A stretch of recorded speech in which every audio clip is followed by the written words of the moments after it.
అస్మద్గురుభ్యో నమః. శూద్రుని యొక్క మాటలు విన్న శ్రీమన్నారాయణుడు, బ్రాహ్మణ వరేణ్య, ఈ శూద్రుని చరిత్రను విన్నావు కదా. అతడు ఆ విధంగా ధనం విషయంలో తన కాంక్షారాహిత్యాన్ని వెల్లడించగానే శూద్రునిపై దేవతలు పూలవానలు కురిపింపసాగారు, నగారాలు మ్రోగింపసాగారు, గంధర్వులు గానాలు చేయసాగారు. వెంటనే ఆకాశం నుండి విమానం ఒకటి కిందకు అవతరించింది. అప్పుడు దేవతలు వానితో, ధర్మాత్మ, ఈ విమానాన్ని అధిరోహించి సత్యలోకానికి పోయి అక్కడ దివ్య భోగాలను అనుభవించు. అక్కడ నీ భోగకాలానికి పరిమితి లేదు, అనంతకాల పర్యంతము పుణ్యఫలాన్ని అనుభవించు అని పలికారు. అప్పుడు శూద్రుడు వారిని, దేవతలారా, ఈ క్షపణకునకు ఇంతటి జ్ఞానము, ఇలాంటి ప్రయత్నము, ఈ విధమైన భాషణ శక్తి ఎలా ప్రాప్తించాయి? ఇతని రూపంలో శ్రీ మహావిష్ణువు కానీ, పరమశివుడు కానీ, బ్రహ్మ కానీ, శుక్రుడో బృహస్పతియో కానీ ప్రచ్ఛన్నంగా ఉండలేదు కదా? లేదా నన్ను పరీక్షించుటకు సాక్షాత్తు ధర్మదేవతయే ఈ రూపంలో నా ముందుకు వచ్చి ఉండలేదు కదా అని ప్రశ్నించాడు. అప్పుడు క్షపణక రూపంలో ఉన్న నేను, మహాముని, నేను సాక్షాత్తు విష్ణుమూర్తిని, నీ ధర్మనిష్ఠను తెలుసుకొనుటకై ఇక్కడకు వచ్చాను. ఇక నీవు సపరివారంగా స్వర్గానికి వెడులుమా అని బదులు పలికితిని. అనంతరం ఆ శూద్రుడు దివ్య వస్త్ర ఆభరణాదులను ధరించి సపరివారంగా స్వర్గానికి వెడలిపోయాడు.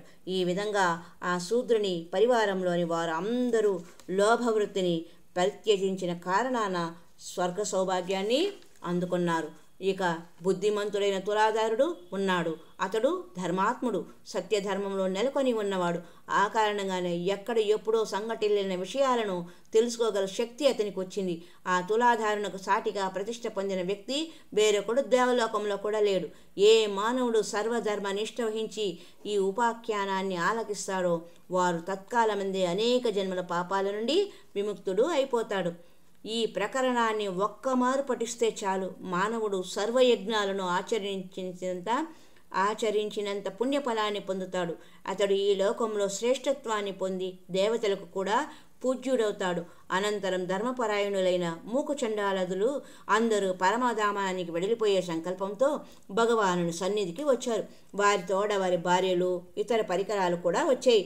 అంతేకాదు, వారి ఇంటి పరిసరాల్లో తిరుగులాడే బల్లులు, వివిధములైన క్రిమికీటకాదులు సైత్యము దివ్య రూపాలను ధరించి ఆ మహాభాగులను అనుగమించుటకు వచ్చేసాయి.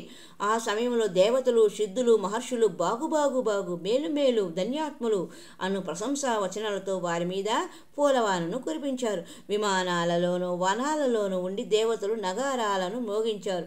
ఈ విధంగా మంగళవాద్య పురస్పరంగా వారందరూ తమకు నిర్దిష్టములైన విమానాలను అధిరోహించి విష్ణుధామానికి వెడలిపోయారు.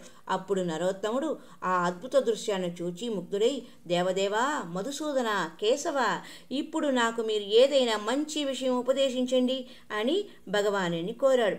అప్పుడు భగవానుడు ఇలా అన్నాడు, వత్స, నీ మాతాపితరులు శోకాకుల చిత్తులై ఉన్నారు కాబట్టి ముందు నీవు వారి కడకు పోయి భక్తితో ప్రయత్నపూర్వకంగా వారిని ఆరాధించు.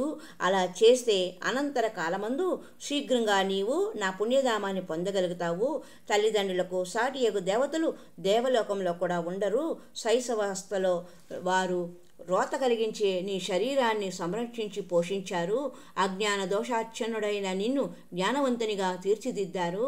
చరాచర ప్రాణులతో కూడి ఉన్న 3 లోకాలలోనూ మాతాపితరుల వలె పూజనీయులైన వారు వేరు ఎవ్వరూ లేరు అని.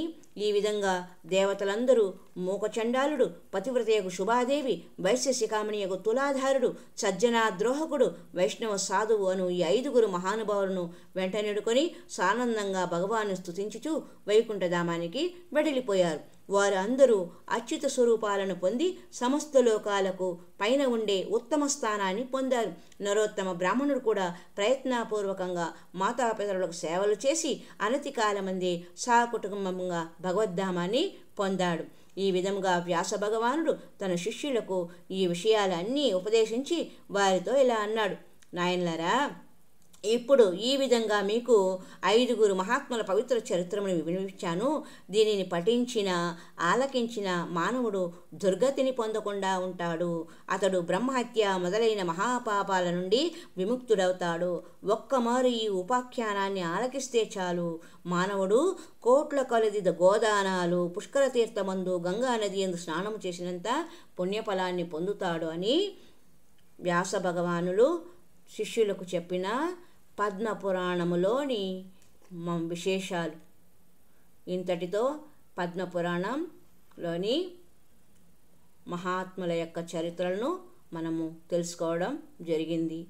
హరి ఓం తత్సత్. సర్వే జనా సుఖినో భవంతు, లోకా సమస్తా సన్మంగళాని సంతు. హరి ఓం తత్సత్. ఓం శాంతి శాంతి శాంతి.